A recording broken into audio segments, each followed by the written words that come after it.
Hello everybody, আপনারা সবাই কেমন আছেন? আশা করি আপনারা সবাই ভালো আছেন। আজকে আমরা জানবো যে বাংলাদেশের নার্সদের চাহিদা কিরকম।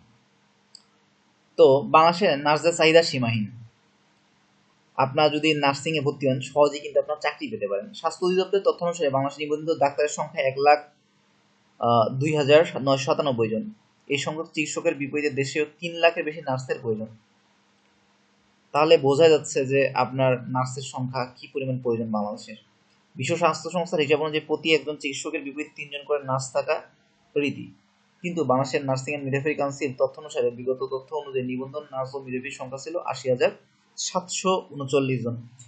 পূর্বে নার্সিং এত পরিমাণ অগ্রাহ্য দেখাতো, কিন্তু বর্তমানে সেটা বেড়ে গেছে। অর্থাৎ ভবিষ্যতে কিন্তু আরো প্রয়োজন। দেখা যাচ্ছে 1 লাখের বিপরীতে 3 লাখ হয়ে গেছে, মানে হয়নি এখনো। আমাদের দেখা যাচ্ছে যে 3 লাখ প্রয়োজন, কিন্তু এটা বর্তমানে অনেক কম আছে।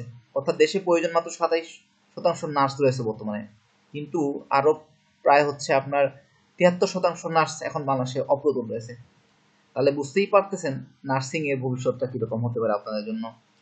বাংলাদেশের নার্সিং অ্যান্ড মিডওয়াইফারি কাউন্সিলের তথ্য অনুযায়ী দেশে 271টি বিএসসি ও 547টি diploma nursing and midwifery college, সরকারি বেসরকারি সবগুলো মিলে রয়েছে। এসব কলেজে আসন সংখ্যা 39,000-এর বেশি। আর প্রতি বছর চাকরির বাজার প্রবেশ করেন প্রায় 15,000 নার্স।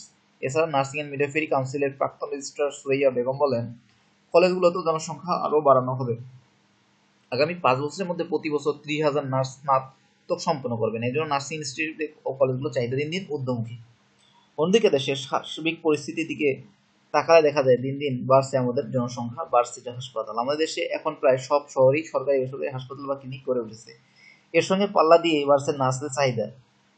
বিশ্ব স্বাস্থ্য সংস্থার প্রোটোকল অনুযায়ী একটি দেশ ও চিকিৎসকের নার্সের অনুপাত হওয়া উচিত 1:3, কিন্তু বাংলাদেশের অনুপাত 2:1। তাই বাংলাদেশের নার্সের চাহিদা অনেক। দেখা যাচ্ছে বাংলাদেশের নার্স প্রয়োজন বেশি, কিন্তু বাংলাদেশে আছে ডাক্তার বেশি, আমাদের নার্স প্রয়োজন অনেক। সেক্ষেত্রে দেখা যাচ্ছে যে সামনে আগামী 20 থেকে 30 বছর বাংলাদেশে কিন্তু নার্সিং এর চাহিদা কমপক্ষে থেকেই যাবে। তো সম্প্রতি আপনারা যারা এসএসসি অথবা এইচএসসি করতেছেন বা শেষ করবেন, তারা হচ্ছে অনার্স মাস্টার্সে বা হচ্ছে আপনার ডিগ্রিতে না ভর্তি হয়ে নার্সিং করতে পারেন। তার কারণ সরকার প্রতি বছর এখানে অনেক বড় বড় নিয়োগ দিয়েই যাচ্ছে।